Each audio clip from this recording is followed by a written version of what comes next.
Happy Halloween, TikTakers! Our week dedicated to this creepy holiday is still going, and although our Scary Tuesday didn't coincide with the Night of Nightmares, we wanted to bring you an original tale that would truly give you goosebumps. You chose it by voting on our socials. We grabbed our markers and here you have it. With these two creepypastas being face to face, anything can happen, so we won't make you wait any longer.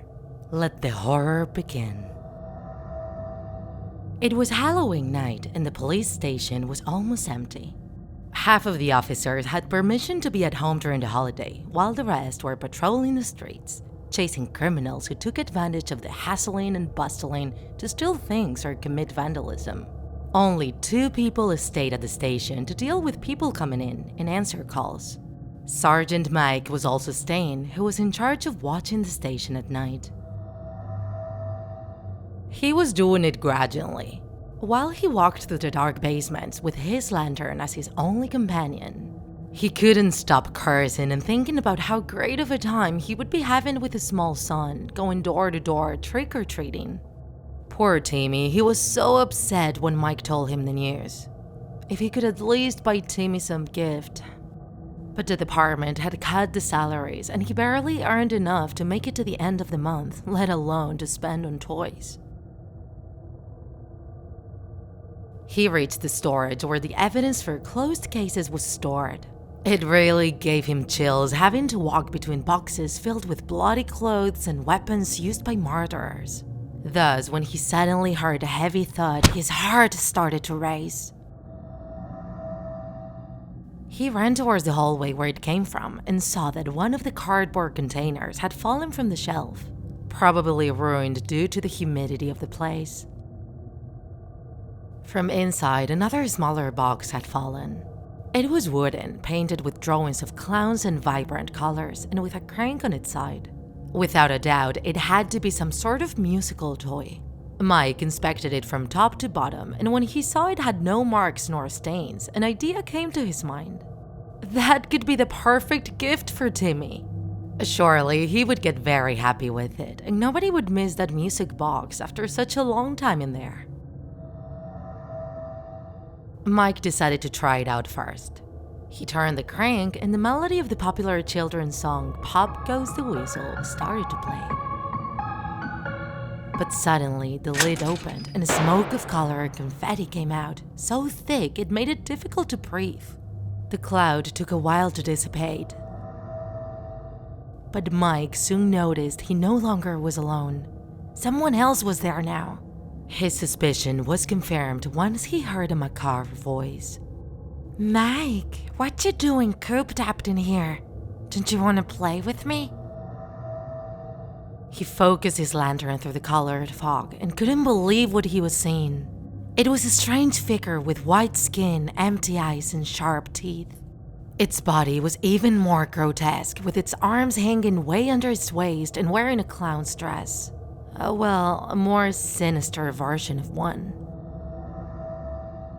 Mike was so perplexed that he couldn't react when the creature grabbed his neck, raising him in the air. "They call me Laughing Jack, and I've been trapped in that damn box for way too long. So tell me, what do you want us to do together?" While he struggled to not suffocate, Mike took out his weapon and shot Jack several times. However, the bullets just went through him as if he were a ghost, landing on the wall on the other side.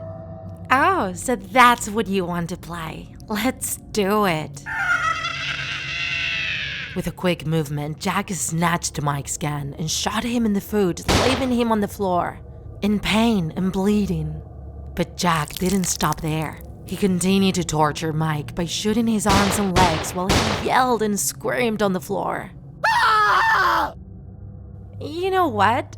I'm bored of this. Let's just finish it."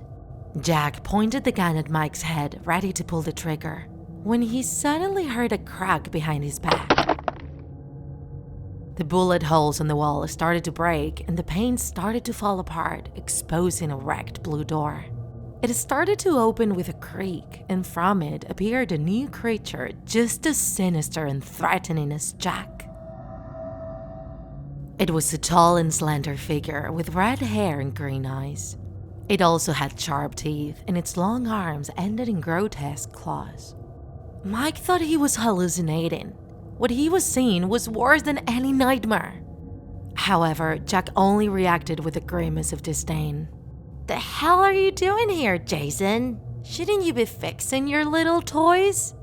"Precisely, I came looking for one that's broken," responded Jason. Suddenly, with a supernatural agility, it made a huge jump and landed behind Jack. From his pocket, Jason took out a huge mechanical key and stabbed Jack in the back with it. This time, Jack was actually hurt, but in a supernatural way. As Jason kept turning the key, Jack screamed in pain while he faced his figure itself with the most atrocious and impossible of grimaces. Only its mouth remained open, and from there, a dense and dark surge started to come out. Mike had a hard time distinguishing what it was due to the dim light, but when he heard an animal squeal and the sound of hundreds of little legs, he realized it was a swarm of cockroaches. All of them rushed towards Jason, covering his body almost completely and immobilizing him with their bites. A group of them concentrated on his chest, opening it wide. Then Jack triumphantly took the mechanical key out of his bag, shoved his hand into Jason's chest, and from there he extracted another small musical box. This one was simpler, with the shape of a chest and entirely painted in vivid blue. Jack held it high while looking directly at Jason. "Oh, what a shame. I think this one can't be fixed." He squeezed the box with all his might until destroying it, and even though it was made of wood, the box disintegrated into a bunch of dust. The cockroaches liberated Jason, who fell to the floor exhausted, to then go back into Jack through his mouth. Jack burst into a booming laughter, so jarring that Mike had to cover his ears. Meanwhile, Jason, with the small shred of life he still had left, was crawling on the floor, apparently trying to escape. "Are you leaving so soon? But we're just getting started." But suddenly, a threatening smile appeared on Jason's face. "As impulsive and foolish as always, aren't you, Jack? Haven't you realized it yet?" Jack's expression also changed when he realized what Jason was holding in his hands. Jack's own box. "I did the best I could, but you didn't come out as well as I wanted you to." Jason opened the lid and Jack promptly started to howl in pain with such a low and deep scream that it sounded like 100 wounded wolves. His face and the rest of his body started to decompose until finally disintegrated into a cloud of colors and confetti, which was immediately sucked into the box. The lid shut on its own after sucking the last bit of the cloud, and the squealing finally ended. Then Jason carefully placed the box back inside his chest, and the flesh around started to slowly close on its own, until not even a scar was left. Mike was still immobile on the floor. Despite the intense pain he was feeling due to the wounds, he couldn't even blink due to the grotesque scene he had just witnessed. Jason approached Mike and took a good look at him. "What a mess, but I think we can fix it. Oh, and little Timmy needs a new toy, right?" Jason's claws slowly approached Mike while he closed his eyes. The next day, Timmy's mother was serving him his breakfast while trying to conceal her worrying. Mike should have been back from his night shift by now. She also realized little Timmy was holding under his arm a new toy she didn't remember buying. When she asked him about it, he said that he found it on his bed that morning. It was a stuffed bear wearing a police uniform with a big bottom on one eye as if it were an eye patch.